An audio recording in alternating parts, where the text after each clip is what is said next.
नमस्कार मित्रांनो, घरोघरी मातीच्या चुली या मालिकेच्या आजच्या भागामध्ये सुमित्रा आता हॉस्पिटलमधनं घरी चाललेली असते. तर तेवढ्यात सुमित्राचा पाय सटकतो आणि ती खाली पडायला लागते.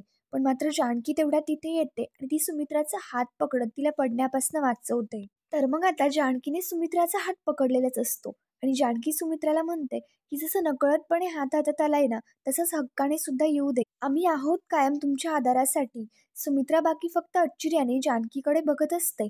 जानकीच्या हातातला हात सोडते आणि तिकडनं निघून जायला लागते. पण मात्र जानकी सुमित्राला थांबवते आणि तिला म्हणते, आई तुम्ही कशा आहात आणि नाना कसे आणि तुम्ही वेळेवरती औषधं घेताय ना? याच्यावरती सुमित्रा म्हणते की हो, मी वेळेवरती औषधं घेतीये. आणि त्याच्यानंतर जानकीला विचारते की ओवी कशी आहे, तिला कुठे काही भाजलं तर नाही ना? जानकी आता म्हणू लागते की नाही, ती सुखरूप आहे, कायम तुमची आठवण काढत असते. आता त्याच्यानंतर सुमित्राला डायरेक्टली विचारायचं असतं की तुम्हाला काही झालं तर नाही ना? पण मात्र सुमित्रा असं विचारते की अजून बाकी कोणाला काही झालं तर नाही ना? तर मग जानकी आता लगेच सुमित्राला विचारते की अजून कोणाला म्हणजे? म्हणजे तुम्ही ऋषिकेशबद्दलच विचारताय ना? नाही आई, ते अगदी सुखरूप आहे. आणि तेवढ्यात लगेच समोरनं ऋषिकेश येतो आणि तो समोर सुमित्राला पाहतो. त्याच्यानंतर आता इकडे ऋषिकेश जानकीला म्हणतो की जानकी चल, आपल्याला सगुणाला भेटायचंय. याच्यावरती जानकी तर ऋषिकेशला थांबवते आणि त्याला म्हणत असते की ऋषिकेश तुम्ही एकदा बोला ना आईंशी. तेवढ्यात सुद्धा तुम्हाला आशीर्वाद देण्यासाठी आईंनी हात उचलला होता. पण मात्र तुम्ही काहीही न बोलता तिकडनं निघून गेलात. आत्ता बोला ना आईंशी. जानकी हे सगळं म्हणतच असते. पण मात्र तेवढ्यात लगेच समोरनं आता ऐश्वर्या येते. ऋषिकेश ऐश्वर्याला पाहतो आणि जानकीला म्हणतो की मला कोणाशी काहीच बोलायचं नाहीये. ऐश्वर्या सुद्धा आता ऋषिकेशचं ते बोलणं ऐकते. ऐश्वर्या आता लगेच म्हणते, कोणाशी म्हणजे? नीट बोला ऋषिकेश दादा, आई आहेत त्या आणि आमच्या आईंना काहीही वाईट बोलायचं नाही. इकडे आता आमच्या म्हणल्यानंतर इकडे जानकी तळतळते आणि इकडे ऐश्वर्याला म्हणते, आमच्या म्हणजे काय? आणि मेन म्हणजे तू का मायलेकरांमध्ये पडतीयेस? त्या आई आहेत आणि आमच्या सुद्धा. इकडे आता ऋषिकेश लगेच ओरडत जानकीला म्हणतो की ते आपल्या कोणीही नाहीयेत, सांगितलं ना एकदा. ऋषिकेश रागातच आता जानकीला लगेच तिकडनं घेऊन जातो.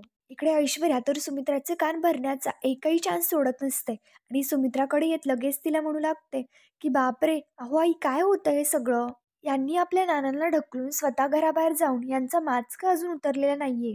बघा अजून सुद्धा केवढा माज आहे यांना. आई जाऊ द्या, तुम्ही अजिबात काळजी करू नका. तुमची जवळची आपली माणसं आहेत ना तुमच्या बरोबर, जी तुमची नाही आहेत त्यांचा असा विचार नका करत बसू. अशाने तुमचा बीपी वाढतो आणि मग त्याच्यानंतर तुम्हालाच त्रास होतो. ऐश्वर्या आता सुमित्राला तिकडनं घेऊन जाते. त्यानंतर आता इकडे दुसरीकडे गुलाबदादा सगुणाच्या जवळ बसलेला असतो आणि गुलाबदादा खूपच रडत असतो.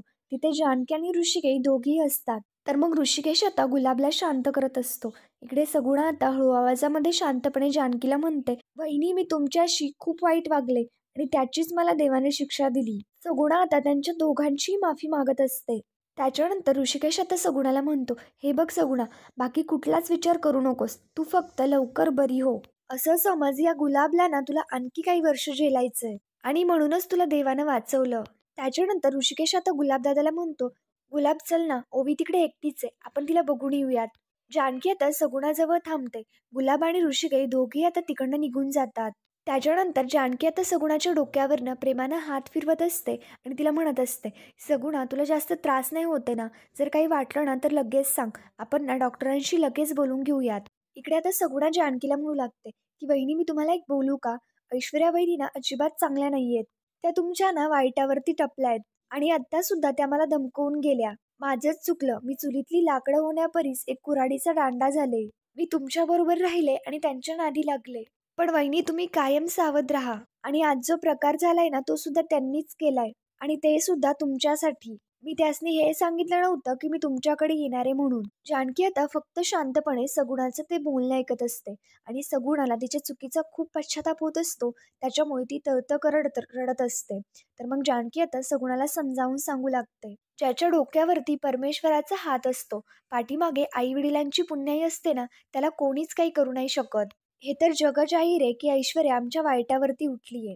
आणि मेन म्हणजे सगुणा, तुला तुझ्या चुकीची जाणीव झाली हे जास्त महत्वाचं आहे. मला माहिती आहे की तू मनाने फार चांगली आहेस, पण तुझा चांगुलपणा एवढा वाढव ना की बाहेरच्या वाईटपणाचा त्याच्यावरती थोडाही परिणाम होणार नाही आणि चांगलं आयुष्य जगण्यासाठी तुला हेच कामी येणार आहे. आणि बास आता हे रडणं माफी मागणं ना थांबव. तू ना फक्त लवकर बरी हो आणि स्वतःच्या तब्येतीची काळजी घे.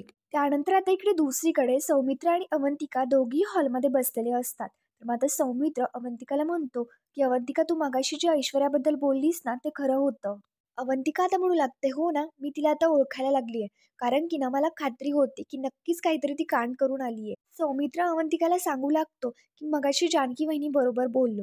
तेव्हा त्यांनी मला सांगितलं की एक म्हातारी बाई आली होती आणि तिनेच तो मिठाईचा बॉक्स तिथे त्यांच्या घराबाहेर ठेवला. आणि इकडे अवंतिका म्हणते की ते फटाक्याचा बॉक्स होता आणि ते फटाके नेमकं कोणासाठी होते तो तुला वेगळं सांगण्याची गरज नाहीये. जानकी वहिनी काय म्हणाले की ती एक म्हातारी बाई होती आणि ऐश्वर्या जेव्हा घाबरून आली होती ना, तेव्हा तिच्या केसामध्ये पांढरासा कलर लागला होता. बघ, याच्याशी नक्की काहीतरी कनेक्शन आहे आणि क्लिअर आहे हे. आता ती म्हातारी बाई अजून दुसरी कोणी नाही तर ती ऐश्वर्याच होती. तेवढ्यात आता ऐश्वर्या लगेच सुमित्राचा हात पकडून तिला शांतपणे घरामध्ये आणू लागते. सौमित्र आता सुमित्राकडे येतो आणि तिला विचारतो की आई, सगुणा कशी आहे? याच्यावरती ऐश्वर्या लगेच सांगते, जिवंत आहे ती. म्हणजे मला म्हणायचंय की बरी आहे ती. अवंतिका आता सुमित्राला विचारते की दादा आणि वहिनी आहेत ना त्यांच्या बरोबर? याच्यावरती आता सुमित्रा म्हणते, ओ आहेत ना. हॉस्पिटलचा सगळा खर्च त्यांनी दोघांनीच केला. सौमित्र आता म्हणतो, तेच तर मला म्हणायचंय ना, की दुसऱ्यांच्या चुकीची किंमत त्यांना मोजावी लागली. इकडे आता सुमित्रा म्हणते, ते काहीही असे ना, पण मात्र सगुणाबरोबर असं व्हायला नको होतं. तर मग आता सौमित्र ऐश्वर्याला टोमणे मारत म्हणत असतो, आई बाकी काही नाही ग, फक्त संगत. अगं, चुकीच्या संगतीचे परिणाम ना वाईटच होतात. इकडे आता ऐश्वर्या काही सौमित्रच्या बोलण्यावरती लक्ष देत नाही. कारण की ऐश्वर्याला समजलेलंच असतं की हा मलाच टोमणे मारतोय.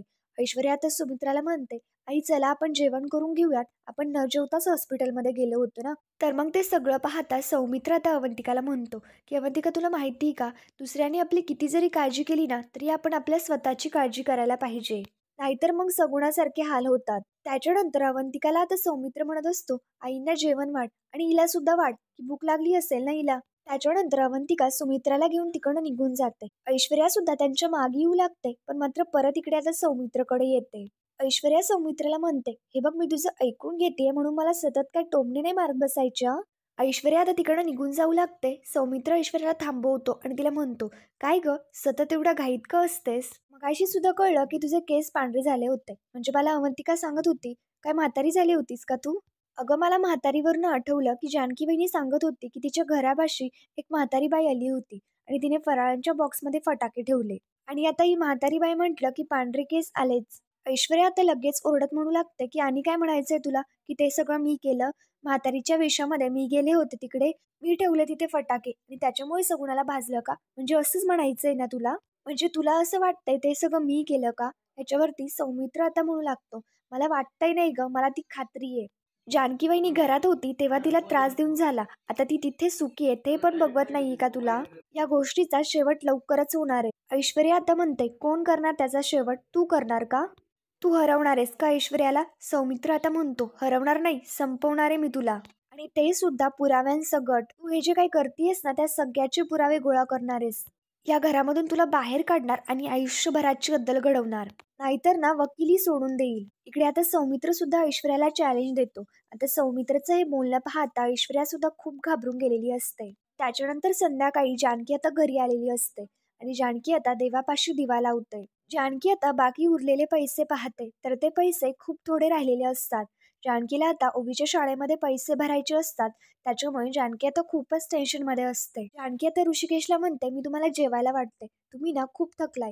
याच्यावरती ऋषिकेश आता म्हणतो, फक्त मीच थकलो का, तू नाही थकली? चेहऱ्यावरचं दुःख सतत हसण्याच्या रेषेमध्ये दाखवणं हे करता करता तुला कंटाळा नाही येत का जानकी? जानकी आता ऋषिकेशला ते पैसे दाखवत म्हणते की हॉस्पिटलमध्ये सगळे पैसे खर्च झाले, फक्त 5,000 रुपये उरलेत.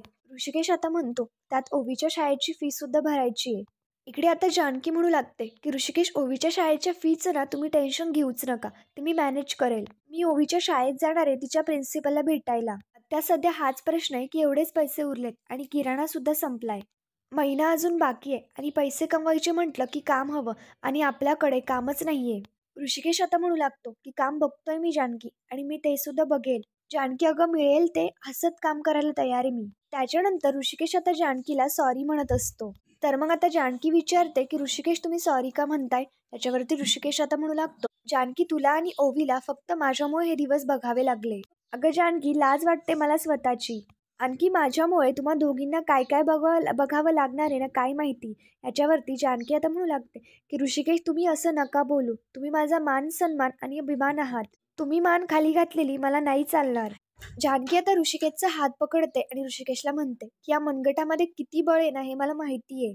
1 रुपया होता हातात आणि त्याची कुस्ती जिंकून तुम्ही लाख रुपये केले. तुम्ही ठरवलं तर खूप काही करू शकता. ऋषिकेश, तुमच्या ओवीची इच्छा पूर्ण केली आहे तुम्ही. दिमाखामध्ये तिची दिवाळी सेलिब्रेट केली. काही नाही करू शकत तुम्ही. संघर्षाचे किती जरी घाव आपल्यावरती बसले ना तरी सुद्धा आपल्याला 2च माणसं जवळ आहेत. ते म्हणजे आपण दोघं. आणि आपण दोघं एकमेकांबरोबर असताना किती स्ट्रॉंग आहोत ना ते तुम्हाला वेगळं सांगायची मला गरज नाहीये. आणि तुम्हीच मला म्हणालात ना की पुन्हा नव्याने सुरुवात करायची. मग आता नव्याने सुरुवात करूयात. आपल्याला खचून नाही जायचं. आपल्याला परिस्थितीशी संघर्ष करायचा आहे. आता आपल्याला रडायचं नाहीये तर लढायचंय. जानकी आता ऋषिकेशला एक नव्याने वेगळंच बळ देते. आता ऋषिकेश जानकीला आपल्या मिठीमध्ये घेतो आणि जानकीला म्हणू लागतो की जानकी, मी अजिबात हार नाही मानणार. आता मी लढेल आणि काही जरी झालं ना तरी सुद्धा पैसे कमवेल. त्यानंतर आता इकडे दुसरीकडे ऐश्वर्या स्टोअरूम मध्ये आलेली असते आणि ऐश्वर्याने तो झाकून ठेवलेला तिचा तो टार्गेटचा फळा ऐश्वर्या आता त्या बोर्डवरचं झाकण काढते. ऐश्वर्या आता म्हणू लागते की ठरवल्याप्रमाणे जेव्हा गोष्टी घडतात ना तेव्हा वेगळाच आनंद मिळतो. जानकी, ऋषिकेश आणि ओवी, तुम्हाला तर मी आता घराबाहेर काढलंच आहे. आणि तुमची आई त्या तर खिशात आहेत माझ्या. आणि हा सारंग तर माझ्या पुढे काहीच बोलू नाही शकणार. आणि आमच्या नानांची बोलती तर मी कायमचीच बंदी करून टाकलीये. राहिलंय फक्त सौमित्रा आणि अवंतिका. अरे ही मोठी मोठी झाडं ना उपटून बाहेर फेकून दिली आहेत मी. आता उरलेलं गवत कापून टाकायला मला साधा कितीसा वेळ लागणार आहे. ऐश्वर्या आता सौमित्राच्या नावाकडे पाहत म्हणते, काय बोलला होतास तू मला? संपवणारेस का तुम्हाला? आता इकडे ऐश्वर्या मोठ्या मोठ्याने हसते आणि म्हणू लागते, तुम्ही माझ्या विरोधामध्ये पुरावे शोधण्याच्या आतच मी तुम्हाला घराबाहेर काढते की नाही ते तुम्ही बघतच राहा. पण नको, यावेळी घराबाहेर नको. प्रत्येक वेळी तोच तोच पॅटर्न कशाला वापरायचा? तुमच्यासाठी ना मी काहीतरी स्पेशल करते. तुमच्या तोंडात बळ आणि एकीत बळ आहे ना, आता तुमचं ना हेच बळ मी मोडून टाकेल. कोर्टात जसं करतात ना तसंच मी तुम्हाला एकमेकांच्या समोर आणि एकमेकांच्या विरोधामध्ये उभं करेल. तुमच्या दोघांना सुद्धा वेगळं करून उद्ध्वस्त करून टाकेल मी. पण आता ऐश्वर्या कसं करावं याचा विचार करू लागते. ऐश्वर्या नेमकं तिने काय केलं पाहिजे जेणेकरून त्यांच्या दोघांमध्ये वाद झाले पाहिजे असा आता ऐश्वर्या विचार करू लागते. ऐश्वर्याच्या समोर एक आरसा असतो. ऐश्वर्या आता त्या आरशामध्ये स्वतःला पाहते आणि आरशासमोर उभी राहत स्वतःशीच म्हणते, ऐश्वर्या बघ, उत्तर तर तुझ्याच समोर आहे. माझ्यासारख्या सुंदर मुलीला डावलून तू त्या लुझर अवंतिकाला निवडलंस. तू तिच्याशी लग्न केलंस. अग्नीच्या साक्षीने फेरे घेतले होते. आता तुमच्या सुखी संसाराची ती 60 डिग्री मी फिरवेल. ऐश्वर्या आता खूपच तळतळत म्हणत असते, मी तुमच्या दोघांच्या सुखी संसारामध्ये असा निर्दोष निर्माण करेल, असा गैरसमज निर्माण करेल ना, अवंतिका स्वतः तिच्या हाताने तिच्या गळ्यातलं मंगळसूत्र काढेल आणि सौमित्र तुझ्या तोंडावरती फेकेल. त्यावेळी फक्त तुमचं प्रेम हरेल आणि माझा सूट जिंकेल. ह्या ऐश्वर्याचा शब्द आहे. आणि ऐश्वर्या सौमित्रा आणि अवंतिका यांच्या दोघांनाही वेगळं करण्याचा आता प्लॅन करू लागते. आता ऐश्वर्या त्यांच्या दोघांच्या विरोधामध्ये त्यांच्या दोघांना वेगळं करण्यासाठी खूपच मोठा प्लॅन रचत असते. त्याच्यानंतर दुसऱ्या दिवशी सकाळी जानकी आता ओवीच्या स्कूलमध्ये आलेली असते. ओवीच्या प्रिन्सिपल आता ओवी नेमकं कशा कशामध्ये चांगली आहे आणि ओवीमध्ये काय काय गुण आहेत असं सांगत ओवीचं आता कौतुक करत असतात. जानकी मॅडमला म्हणते की माझ्याकडे फीचे पैसे ना खूपच कमी आहेत. तुम्ही एकदा पैसे चेक करा ना. तर मग ओवीच्या प्रिन्सिपल त्या पॉकेटमधले पैसे चेक करतात. त्यात 5,000 रुपये असतात. तर मग त्या प्रिन्सिपल म्हणतात की ओवीच्याही माफ करा, पण हे एवढेच पैसे? याच्यावरती जानकी आता म्हणू लागते की हो माहिती आहे मला, शाळेमध्ये 25,000 रुपये भरायचे आहेत. पण मात्र आमच्याकडे आता इतकेच पैसे आहेत. प्रिन्सिपल टीचर आता जानकीला म्हणतात की असं नाही होऊ शकत, शाळेचे सुद्धा काही नियम असतात. तर मग आता हे बोलणं ऐकल्यानंतर ओवी लगेच रडायला लागते आणि जानकीला म्हणते की आई आता आपण काय करायचं? तर मग जानकीला सुद्धा प्रश्न पडतो की आपण नेमकं करायचं तरी काय? तर मित्रांनो, पुढील भागामध्ये आपण पाहणार आहोत, जानकी आता देवाला म्हणत असते की माझ्या लेकीच्या शाळेची फी भरायची, कुठून आणू मी पैसे? आणि ती देवारा स्वच्छ करत असताना आणि जानकी देवाला म्हणते की देवा काहीतरी चमत्कार कर. जानकी सापच करत असते तेवढ्यात लगेच तिचं कापड त्या ड्रॉवरमध्ये अडकतं. म्हणजे ज्या ड्रॉवरमध्ये की नानांनी त्या ड्रॉवरमध्ये विलचे पेपर्स ठेवलेले असतात. त्याच्यानंतर आता इकडे दुसरीकडे नाना सुमित्रा आणि अवंतिका यांच्या दोघांनाही काहीतरी खुणावून सांगण्याचा प्रयत्न करत असतात. म्हणजेच की नानांना त्यांच्या दोघींनाही काहीतरी सांगायचं असतं. इकडे आता ऐश्वर्या तिच्या प्लॅनप्रमाणे सौमित्राला तिच्या जाळ्यामध्ये ओढण्याचा प्रयत्न करत असते आणि त्याच्याशी बोलण्याचा प्रयत्न करत असते. ऐश्वर्याने आता सौमित्राचा हात पकडलेला असतो. तर मग आता इकडे ऐश्वर्या म्हणते, जर आपल्याला अवंतिकाने असं एकत्र बघितलं तर? मग त्याच्यानंतर तेवढ्यात आता लगेच तिथेच अवंतिका येते आणि अवंतिका त्यांच्या दोघांनाही पाहते. तर मित्रांनो, पुढील भागांच्या डेली अपडेटसाठी आमच्या शिव मराठी या चॅनलला लगेच सबस्क्राईब करा. थँक्यू.